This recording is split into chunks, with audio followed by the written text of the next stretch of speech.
दिनांक 15 अप्रैल 2026 को गांव अटरिया, थाना करंडा, जनपद गाजीपुर के श्री सियाराम शर्मा द्वारा प्रातः 5:44 पर यूपी 112 को सूचना दी गई कि उनके घर से कुछ किलोमीटर दूर स्थित पुल से गंगा नदी में कूदकर डूबने से उनकी बेटी की मृत्यु हो गई है। सूचना मिलने पर पीआरवी का वाहन वहाँ पहुँचा, पुलिस भी पहुंची। शव का पंचायतनामा होने के पश्चात उसे पोस्टमार्टम हेतु मॉर्चरी भेज दिया गया।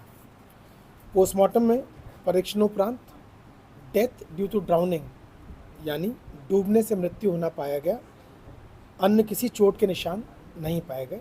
संपूर्ण पीएम की वीडियोग्राफी भी कराई गई। यह जानकारी हुई कि बालिका रात्रि में लगभग 12:30 बजे ही घर से चली गई थी। लगभग 2:30 बजे से कई बार उसका परिजनों से फ़ोन से संपर्क भी हुआ। फाइनली एक टेलीफोन के माध्यम से पता चला कि पुल पर से एक लड़की की नीचे उसका शव मिला है पानी में, और ऊपर उसका मोबाइल फ़ोन और अंगूछा पड़ा मिला। बाद में लड़की के पिता द्वारा दी गई तहरीर में 2 लोगों को आरोपित किया गया तथा उन्हें बालिका की मृत्यु का जिम्मेदार बताया गया। तहरीर के आधार पर एफआईआर पंजीकृत की गई तथा मुख्य आरोपी को पुलिस द्वारा गिरफ्तार कर जेल भेजा गया। आगे की विवेचना प्रचलित है। मेरे व हमारे अन्य अधिकारियों द्वारा मृतका के घर जाकर उनके परिजनों से विस्तार से बात की गई। परिवार ने पुलिस द्वारा अब तक की गई कार्रवाई पर संतुष्टि जाहिर की है। साथ ही वे चाहते हैं कि दोषी को फास्ट ट्रैक कोर्ट में जल्दी से ट्रायल कराकर सज़ा दिलाई जाए। पुलिस अपने कार्य को त्वरित गति से कर रही है। पुलिस अधीक्षक गाजीपुर द्वारा संपूर्ण घटनाक्रम से मीडिया और विभिन्न प्रतिनिधि मंडलों को संज्ञानित किया गया। कुछ लोगों द्वारा मृतका के घर डेलीगेशन के रूप में जाने पर जोर दिया गया।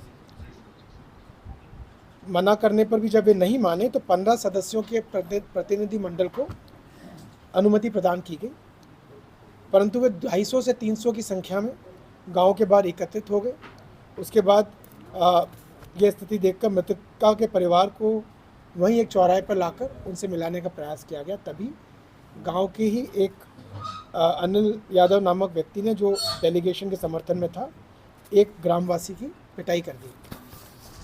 इस पर वर्तमान ग्राम प्रधान के प्रतिनिधि द्वारा अन्य लोगों के साथ उस घायल व्यक्ति को बाहर लाकर उस भीड़ के सामने खड़ा किया गया और ये पूछा गया कि इस कृत्य का क्या कारण है, क्यों ऐसा किया जा रहा है। इस पर उस भीड़ ने गांव वासियों पर भी पथराव कर दिया। पुलिस द्वारा इस प्रकरण में 46 लोग नामजद किए गए तथा 200 अज्ञात लोगों के विरुद्ध मुकदमा पंजीकृत किया गया है। इनमें से 20 आरोपितों की प्रकरण में गिरफ्तारी की जा चुकी है। मैं आप सभी के माध्यम से विभिन्न दलों के प्रतिनिधियों से अनुरोध करना चाहता हूं कि कृपया सही तथ्यों और घटनाक्रम से संज्ञानित हो, भ्रामक तथ्य व अफवाहें प्रचारित या प्रसारित ना होने दें। कुछ लोगों ने यह भ्रम भी फैलाया, यह प्रचारित किया कि उपरोक्त बालिका के साथ दुष्कर्म करके उसकी हत्या कर दी गई और शव को गंगा नदी में फेंक दिया गया। वादी ने भी ये बात नहीं कही, घटनाक्रम से भी ये बात प्रदर्शित नहीं होती है और ना ही पोस्टमार्टम रिपोर्ट से ये बात प्रमाणित होती है। जिन बातों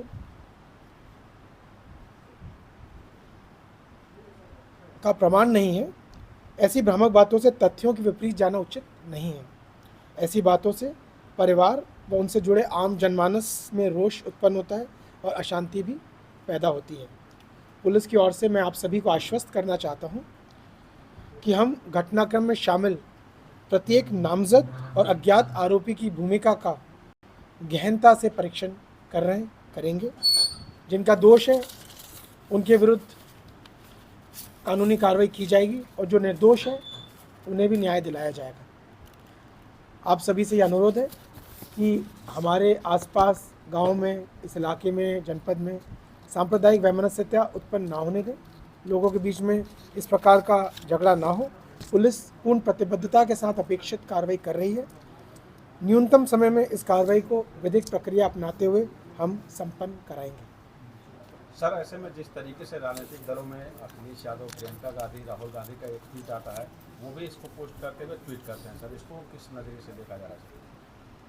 मैं समझता हूँ कि उन तक कुछ भ्रामक तथ्य पहुँचे हैं और मैं आप सभी के माध्यम से सभी दलों के प्रतिनिधियों को और वरिष्ठ जनों को ये बताना चाहता हूँ कि घटनाक्रम इस प्रकार नहीं है, बल्कि जो मैंने बताया पुलिस द्वारा अपनी विवेचना के दौरान उन्हीं तथ्यों की जानकारी हुई है और हम सुनिश्चित कर रहे हैं कि कहीं किसी भी प्रकार का अन्याय ना हो। न्यायोचित कार्रवाई विधिक प्रक्रिया अपनाते हुए पुलिस द्वारा की जा रही है और मैं समझता हूँ कि सभी लोग जब ये तथ्य जानेंगे, इसकी सत्यता जानेंगे, तो इस बात से सहमत होंगे। प्रथम दिन जो सर पथराव हुआ था, उस दौरान गांव के 8 लोग जो है गिरफ्तार हुए थे उस मामले को लेकर पत्थरबाजी में। सर, क्या ये माना जाए कि निशा मौत कांड को लेकर जो है ये राजनीतिक साधा जा रहा है? प्रधानी चुनाव जो त्रिस्तरीय पंचायत चुनाव का मामला दिया है। इस बात पर मेरे स्तर से कोई टिप्पणी करना उचित नहीं है, ना ही हमारी इसमें कोई ओपिनियन है।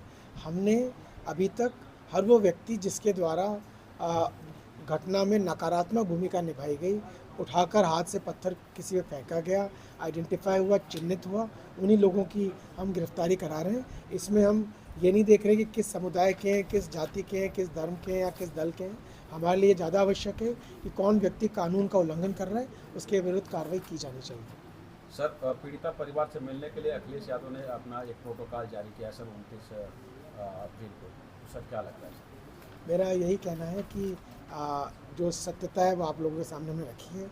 एक छोटा सा प्रतिनिधिमंडल जब यहाँ पहुँचा तो इस प्रकार का अशांति हुई और यही अनुरोध है कि पुलिस को अपने कार्य को पूर्ण कर लेने दें। उसके पश्चात यदि कहीं कोई असंतुष्टि का एलिमेंट होता है तो अन्य कोई जो है प्रक्रिया अपनाने में विचार करें, परंतु फिलहाल हम पर भरोसा करें। हम 100% सुनिश्चित करेंगे कि न्यायोचित कार्रवाई ही हो।